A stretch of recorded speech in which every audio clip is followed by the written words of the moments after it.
ആ പിഞ്ചുമക്കളുടെ മുഖമോർക്കുമ്പോൾ നെഞ്ച് പിടയുകയാണ്. 5ഉം 2ഉം വയസ്സ് പ്രായമുള്ള 2 കുരുന്നുകൾ ഇപ്പോഴും അമ്മ എവിടെയെന്ന് തിരക്കുകയാണ്. അമ്മ ഇനി ഒരിക്കലും തിരിച്ചുവരാത്ത ലോകത്തേക്ക് യാത്രയായി എന്ന് എങ്ങനെയാണ് അവരെ പറഞ്ഞു മനസ്സിലാക്കുക? ജീവിതം കരപറ്റിക്കാനായി വിദേശത്തേക്ക് പോകാനുള്ള തയ്യാറെടുപ്പിലായിരുന്നു അംബികയുടെ ഭർത്താവായ രഞ്ജിത്ത്. ഇതിന്റെ ആവശ്യത്തിനായി 2 പേരും ചേർന്ന് ഒരു ബന്ധുവീട്ടിലേക്ക് പോയതായിരുന്നു.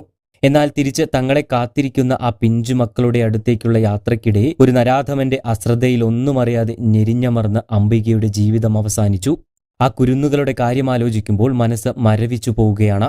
അമ്മയും അച്ഛനും തങ്ങൾക്കിഷ്ടമുള്ള മധുര പലഹാരങ്ങളുമായി എത്തുന്നതും കാത്തിരിക്കുകയായിരുന്നു ആ പൊന്നോമനകൾ. പക്ഷേ ഒരു നിമിഷം കൊണ്ട് വിധിയെല്ലാം തകിടം മറിച്ചു. കഴിഞ്ഞ ദിവസം കിളിമാനൂർ പാപ്പാലിക്ക് സമീപം നടന്ന ഒരു ഭയാനകമായ അപകടത്തിന്റെ ഭീതി ഇപ്പോഴും ആ നാട്ടുകാർക്ക് വിട്ടുമാറിയിട്ടുണ്ടാകില്ല. ഇരുവരും ഇരുചക്രവാഹനത്തിൽ റോഡിന്റെ സൈഡിലൂടെ സുരക്ഷിതമായി തന്നെ കുറഞ്ഞ വേഗതയിൽ പോയിക്കൊണ്ടിരിക്കുകയായിരുന്നു. എന്നാൽ അതേ ദിശയിൽ തന്നെ പുറകിൽ നിന്നും അമിത വേഗതയിൽ ജീപ്പുമായി എത്തിയ ഒരു നരാധമൻ ഇരുവരെയും ഇടിച്ച് തെറിപ്പിക്കുകയായിരുന്നു. അത്രയും വേഗതയിലെത്തി ഇടിച്ചു തെറിപ്പിച്ചിട്ടും ആ വാഹനമൊന്ന് നിർത്താൻ അവർ കൂട്ടാക്കിയില്ല. ഇടിയുടെ ആഘാതത്തിൽ അംബികയും രഞ്ജിത്തും റോഡിലേക്ക് തെറിച്ചു വീണു. നിർഭാഗ്യവശാൽ അംബികയും ഇവരുടെ വാഹനവും ആ ജീപ്പിന് അടിയിൽ പെട്ടുപോയി. ആ ജീപ്പിന്റെ ടയറുകൾ അംബികയുടെ ശരീരത്തിലൂടെ കയറിയിറങ്ങി. തുടർന്ന് ഇവരുടെ ബൈക്കും വലിച്ചുകൊണ്ട് ആ വാഹനം നിർത്താതെ മീറ്ററുകളോളം അകലെയുള്ള ഒരു പോസ്റ്റിൽ ഇടിച്ച് തെറിക്കുകയായിരുന്നു. തുടർന്നും വാഹനം നിർത്താൻ കൂട്ടാക്കാതെ അവർ അവിടെ നിന്നും കടന്നു കളഞ്ഞു. ഉടൻ തന്നെ 2 പേരെയും ആശുപത്രിയിൽ പ്രവേശിപ്പിക്കുകയും ചെയ്തു. അംബികയ്ക്ക് ഗുരുതരമായി പരിക്കേറ്റിരുന്നുവെന്നാണ് ദൃക്സാക്ഷികൾ പറഞ്ഞത്. ഇവരെ ഇടിച്ച് നിർത്താതെ പോയ ജീപ്പ് പിന്നീട് 10 കിലോമീറ്ററോളം അപ്പുറത്ത് ടയർ പഞ്ചറായ നിലയിൽ നാട്ടുകാർ കണ്ടെത്തുകയായിരുന്നു. അതിനുള്ളിൽ ഒരു യുവാവും ഉണ്ടായിരുന്നു. ബാക്കിയുള്ളവർ ഓടി രക്ഷപ്പെടുകയായിരുന്നു എന്നാണ് വിവരം. പോലീസ് കസ്റ്റഡിയിലെടുത്ത ആ യുവാവ് അപകട സമയത്ത് സുബോധത്തിലായിരുന്നില്ല എന്നത് സംഭവത്തിന്റെ ഗൗരവം വർദ്ധിപ്പിക്കുന്നതാണ്. എന്നാൽ അന്ന് രാത്രിയോടുകൂടി തന്നെ ഇയാളെ ബന്ധുക്കളെത്തി ജാമ്യത്തിലെടുക്കുകയും ചെയ്തു.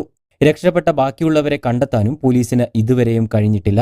ആ വാഹനത്തിൽ നിന്നും ഒരു സർക്കാർ ഉദ്യോഗസ്ഥന്റെ ID കാർഡും കണ്ടെത്തിയിരുന്നുവെന്ന് നാട്ടുകാർ മാധ്യമങ്ങളോട് പറഞ്ഞിരുന്നു. അംബിക തിരുവനന്തപുരം മെഡിക്കൽ കോളേജ് ആശുപത്രിയിൽ ചികിത്സയിൽ കഴിയവേ ഇന്നലെ പുലർച്ചെയാണ് മരണത്തിന് കീഴടങ്ങുന്നത്. തന്റെ പ്രിയതമയെ അവസാനമായൊരു നോക്ക് കാണാനായി വീൽചെയറിലാണ് രഞ്ജിത്ത് വീട്ടിലേക്ക് എത്തിയത്. ഈ ഒരൊറ്റ അപകടം എത്രയോ ആളുകളുടെ കണ്ണുനീരുകൾക്കാണ് സാക്ഷ്യം വഹിക്കേണ്ടി വന്നത്. ഇരുചക്രവാഹനവുമായി നിരത്തിലേക്ക് ഇറങ്ങുന്നവർ ഭാഗ്യമുണ്ടെങ്കിൽ മാത്രം വീട്ടിലേക്ക് തിരിച്ചെത്തുമെന്ന അവസ്ഥയായി മാറിക്കൊണ്ടിരിക്കുകയാണിപ്പോൾ. കാരണം അത്രയും മരണങ്ങളാണ് ഇപ്പോൾ സംഭവിച്ചുകൊണ്ടിരിക്കുന്നത്. നമ്മൾ എത്രയൊക്കെ സൂക്ഷിച്ച് വാഹനമോടിച്ചാലും ഇങ്ങനെയുള്ള മരണപ്പാച്ചിലുകാർ നമ്മുടെ ജീവനും കൊണ്ടേ പോകൂ. അപകടത്തിന്റെ ആ നെഞ്ചുലയ്ക്കുന്ന വീഡിയോ കണ്ടാൽ ആർക്കും അത് സഹിക്കാൻ കഴിയില്ല. ഇനിയെങ്കിലും ഇങ്ങനെയുള്ള അമിത വേഗതയ്ക്ക് ഒരു തടയിടാൻ നമ്മുടെ അധികാരികൾക്ക് സാധിക്കുമോ? ഇല്ലായെങ്കിൽ ഇനിയും നമ്മുടെ നിരത്തുകളിൽ പൊലിയാൻ പോകുന്നത് എത്രയോ നിരപരാധികളുടെ ജീവനുകളായിരിക്കും.